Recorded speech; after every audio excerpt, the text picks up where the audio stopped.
I could not ignore the painful and shocking passing of Nathan McCoy. For those who know Tim and Julie McCoy, plus all the family, they've been a pillar of service to the Lord all their lives. Tim just retired as the executive minister of CBLQ. That's the top position, for those that don't know, that helps unite all of us and keep us moving as a Baptist family. Tim couldn't have been, and still is, couldn't be a more humble leader who to this day continues to give honor and glory to God using his amazing heart for people. He's an incredible man.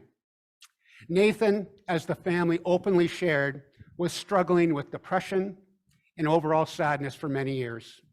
He was so young, yet he just couldn't carry on despite encouragement of family and personal hard work by Nathan to overcome.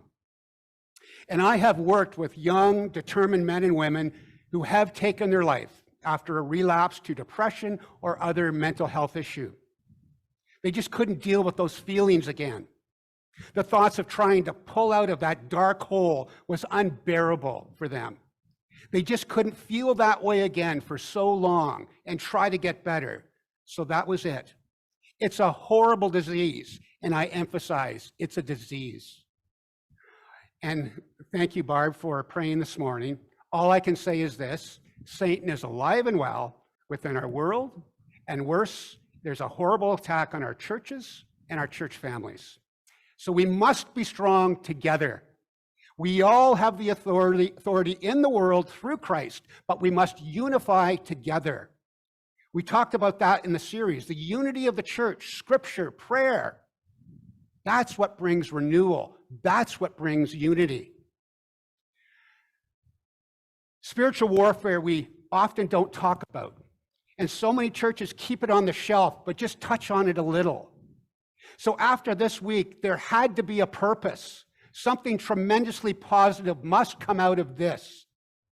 So I've been praying on this for the week, thinking on it, and I will be working on a restorative prayer program through Sanctus out of Ajax and Port Perry, for those that know them. So we can help those in our community, in our congregation, allowing those who need restoration to have it. I went through it at such a timely period in my life, but right now the program has a 2-year waiting list. That's how many people need restorative prayer. Imagine, in our church congregations and elsewhere, 2 years just to get in the door. So we need to do more. All of us need to be better trained and equipped for this.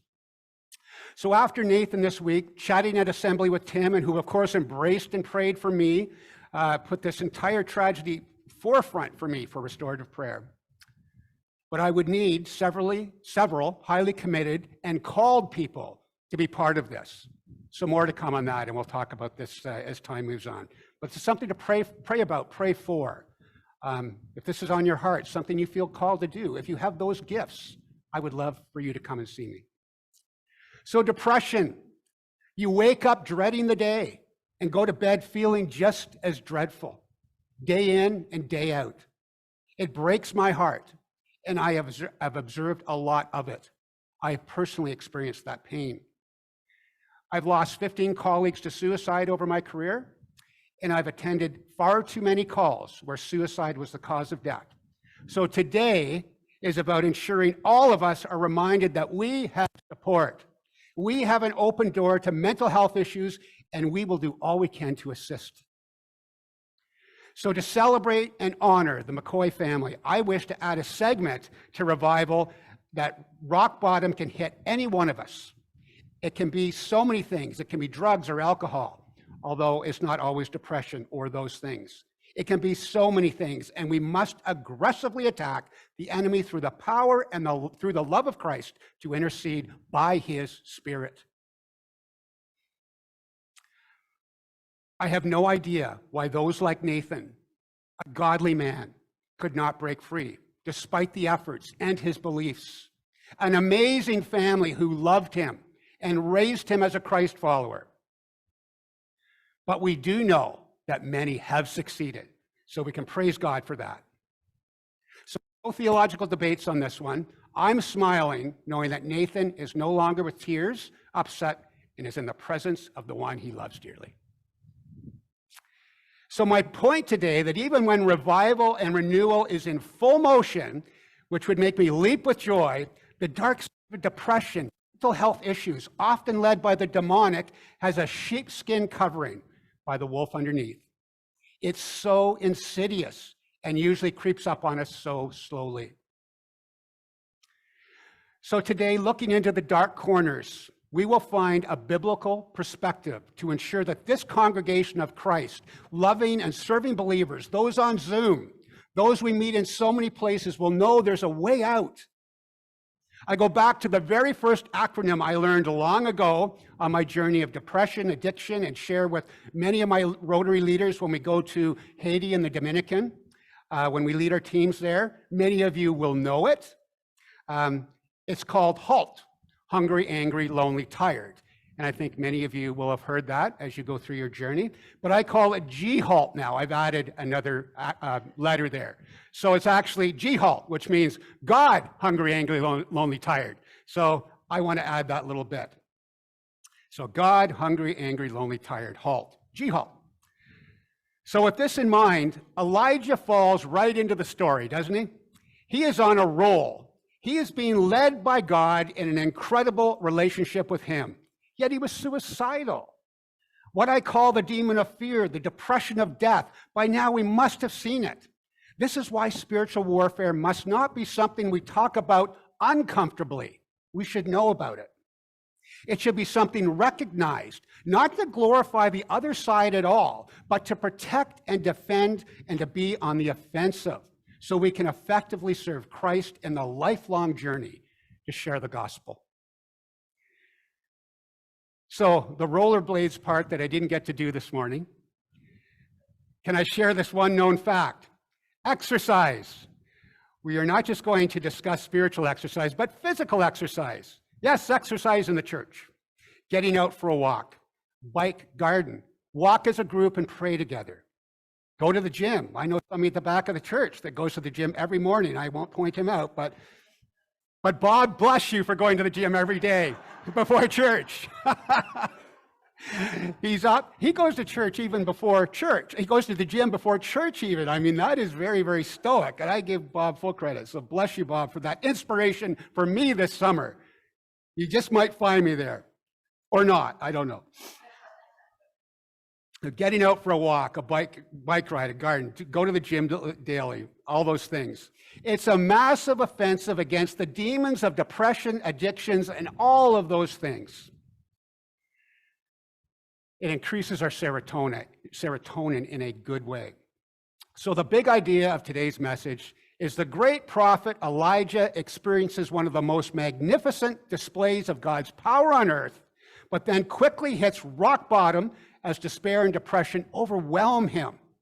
Elijah wants to die, but God meets him in his darkness and seeks to restore him. So just prior to Elijah's breakdown, the region was in the middle of a major drought. God spoke to Elijah and directed him to a brook that he can drink from easily. Who is in control of everything? Pretty easy answer. We just looked at 1 Kings 17, 4-6. You will drink from the brook, and I have directed the ravens to supply you with food there. The ravens brought him bread and meat in the morning and also in the evening. There is so much here. Firstly, God knows how vital it is that Elijah is nourished, and God is in full control of all the supplies. It's actually brought to Elijah, beak to hand. And that's amazing. You imagine sitting there, ladies, think about this. You're preparing your meal, or guys, if you're preparing the meal, you're sitting there, birds come by, here's your meat, beak to hand, off you go. Pretty good, right? That was a pretty good way to go. I think Elijah had it pretty good at this point. I know he had a tough journey, but that's a pretty cool thing. So he says, you will drink from the brook. I've directed the ravens to supply you with food there.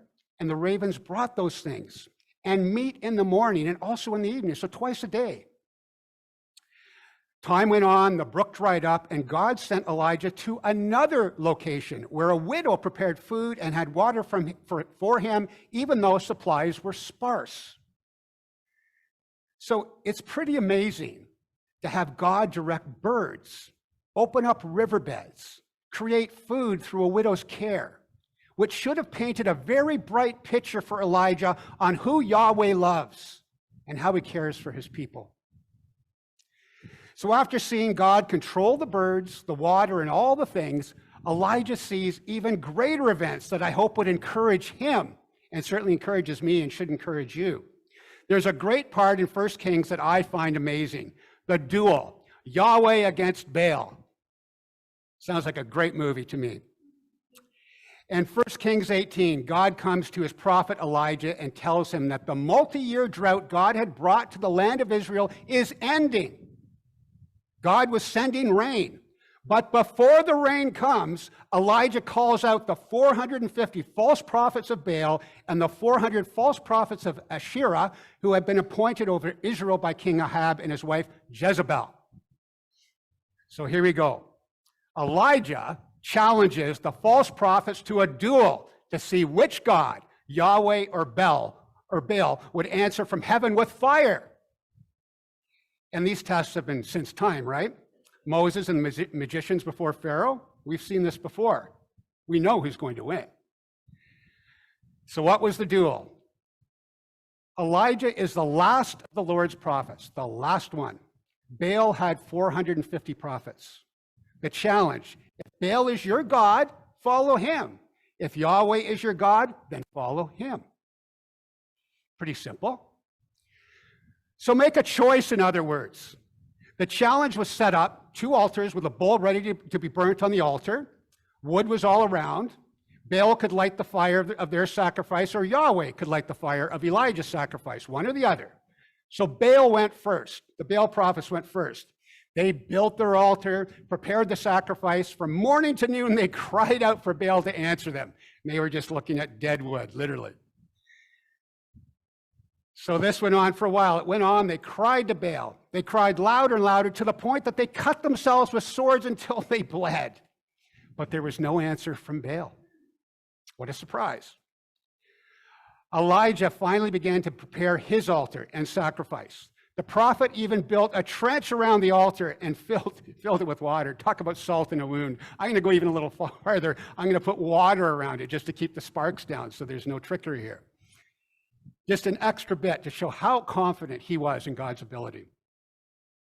Elijah then prayed to God. God immediately, there was no waiting, God immediately answered by sending fire from heaven that devoured the offering, the altar, the wood, and even the water in the trenches. The people fell upon their faces and worshiped God. When I was thinking about this as I'm reading through the sacrifice, I was thinking, oh, God will send a little fire down and spark the fire. We have a nice little sacrifice. No, it was blown to pieces. It was all gone. So God certainly demonstrated who is in control here. Next, Elijah ordered the people to seize the prophets of Baal, and he had them executed. The harshness of the Old Testament, I know. After these incredible events, Elijah becomes fearful and runs, as Jezebel sent word to Elijah that he would be hunted down. And those who know Jezebel, Jezebel was the wife of King Ahab. When Jezebel married Ahab, she persuaded him to introduce the worship of Baal, which is a nature god, and a nasty one at that. She was a woman of fierce energy. She tried to destroy those who opposed her. Most of the prophets of Yahweh were killed at her command. This is what frightened Elijah, frightened him enough to run. So Elijah responds. Then he was afraid, and he ran for his life and came to Beersheba, which belongs to Judah, and left his servant there. And after leaving his servant in Beersheba, notice what happens next in the story. He himself went a day's journey into the wilderness and came and sat under a broom tree. And he asked that he might die, saying, "It's enough now. O Lord, take away my life, for I am no better than my fathers." Elijah is in a deep state of depression. One moment, Elijah is bold and courageous. He stands victoriously against the 450 false prophets of Baal. And after witnessing one of the most magnificent displays of God's power on the earth, a few hours later, Elijah is fearful and running scared, exhausted, depressed, and wanting to die. After hearing the vengeful threats of a single person, fear fills Elijah's heart, and he runs for his life. So once Elijah stops running, his depression is so overwhelming that he wants to end his life. The Bible is full of men and women who have amazing moments of courage and heroic acts, and then moments of darkness and despair. I think many of us can relate to that. It was something that seems pretty small. One queen causing worry after watching God act with such favor for Elijah. But despite the amazing power source he had, it caused a great prophet like Elijah to run scared and fall into deep depression. It's been suggested that Elijah underestimated the tenacity of Queen Jezebel. So after hearing that all the Baal prophets fell to the sword and Yahweh humiliated all that related to Baal, she still came at Elijah and said he would be dead in a day. So we knew that Elijah was running scared. So this event in the big picture could easily have led to a huge revival and renewal, considering all the Baal prophets are destroyed by God with Elijah in the lead. But one person, one queen, caused a complete undoing of this prophet. Obviously, this wasn't the time, as Elijah required spiritual and physical intervention, and not just a quick fix. Way back then, we can see that Elijah was dealing with mental health illness. To hit rock bottom in such a painful way. And it's just such a strong reminder that no one is immune, even a prophet like Elijah. Elijah then laid down and went to sleep under the broom tree, hoping God would answer his prayer, that he would die. A little while later, God sent an angel to Elijah with fresh baked bread and water. The angel woke the prophet up to eat. Elijah ate and drank and then went back to sleep. Now, I'm thinking about this a little bit too. Elijah's lying asleep. An angel comes, oh, here's some water for you. Here's an angel. Oh, and I'm going to go back to sleep after that. After an angel has come down, given me bread and water, I'm going to fall back asleep. Not probably something I would do. I'd be still thinking this through. But Elijah is that exhausted, that tired. So then, as you say, Elijah's back to sleep. Sometime later, he came back, the angel, with more food and water. Waking him up a second time, the angel told him to arise and eat, for the journey is too great for you. Elijah got up, ate and drank, and that in the strength of that food, Elijah embarked on a 40-day, 40-night journey to Mount Horeb. God meets Elijah in the moment of despair and depression. This exchange between the angel of the Lord and Elijah highlights several essential realities of life. First, God did not merely come down and give Elijah a quick pep talk to pull him out of his depression. Instead, God had a journey of healing and restoration for Elijah that would require time. Healing can be instantaneous, we know that, but most often it's a journey, especially when it comes to emotional and spiritual healing. Second, the journey was too great. Elijah needed the extra food, the extra nutrition in his current state. God let Elijah sleep. He let him sleep and then fed him. We can take something from that too. When we encounter dark times, physical rest and healthy nutrition are vital to the journey of restoration that God has for us. And this is something that I share as my own personal challenge. When things are heavy, by connecting with God in any prayer closet, wherever I am, maintaining my exercise and eating well, I can handle the darts and the relentless attacks much better. Maybe we can encourage one another with G-HALT this week. God, hungry, angry, lonely, tired.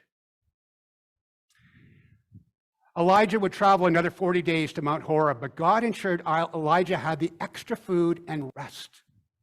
God is fully aware of not just the big things in your life, like income, ministry, whatever it is, but your very needed rest, your Sabbath, and your nutrition. He thinks about those things. He supplies those things. Maintaining a healthy lifestyle affects all parts of our lives. We cannot compartmentalize our lives by separating them into spiritual, physical, and emotional segments. It's all one. It's all together. So discouragement is a devastating experience. So let's go back a little bit, noting we are still dealing with this issue, but using a different description. They used to call it discouragement back in the 80s. So a national news magazine once labeled discouragement the social disease of the 1980s in America. The article went on to describe how the disillusioned 1960s college generation became the big chill generation of the 1980s. Listlessness, despair, resignation. They were handcuffed, defeated. They were handcuffed and defeated people all across the country in a wave of chronic cynicism, they say. Teenage suicides and a drug epidemic exploded. We are seeing that in a way like never before today, aren't we? Remember, this is dated, but if things changed, no, they haven't. As a matter of fact, it's much worse. And it dates back to Elijah with such an obvious description.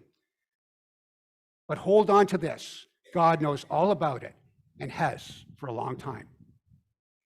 The Bible has a great deal to say about discouragement, fainting, falling away, and losing heart.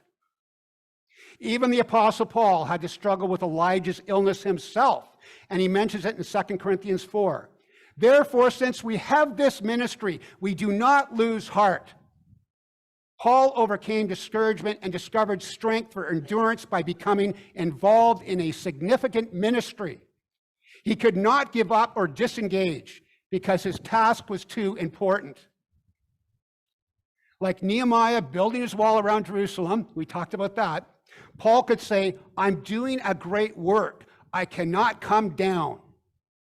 It was the significance of his task that kept Paul traveling, witnessing, and preaching in spite of persecution and opposition, and the thorn in the side we still work with.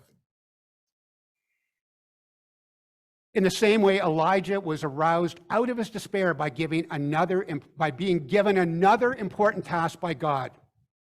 That significant task helped him overcome his negative mood. Paul also found the power to see it through in his sensitive compassion for the needs of others. In that same chapter in 2 Corinthians, the apostle's deep concern for others is obvious as he describes the lost people of his day as perishing, blinded by Satan. There's warfare again, right? In Romans, he cried, my heart's desire for Israel is that they may be saved. So please take note of this, even if you forget all the rest. It was his genuine compassion for others that kept Paul going when he was tempted to give up. On Horeb's mountain, God turned Elijah's eyes away from his own problem and refocused them on others.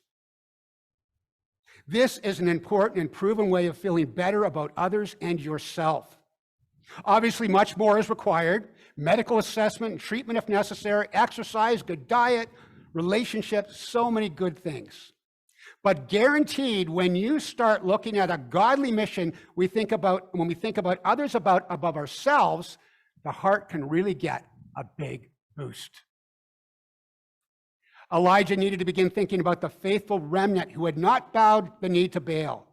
He needed to be concerned with Hazael and Elijah, who were waiting for his prophetic word. Elijah had work to do. The vision of need injected the prophet with new enthusiasm for the task. So spiritual warfare, rock bottom, renewal, revival are heavy-duty topics. They are all part of how the church will and can move forward. And we've discussed the importance of finding your gifts and using them. And we're seeing so much of that here, even this morning with our band. I love to see our gifts used. The encouragement is this: if you engage in a project God can use you in, often the emotional pain will stop or be redirected in a healthy way.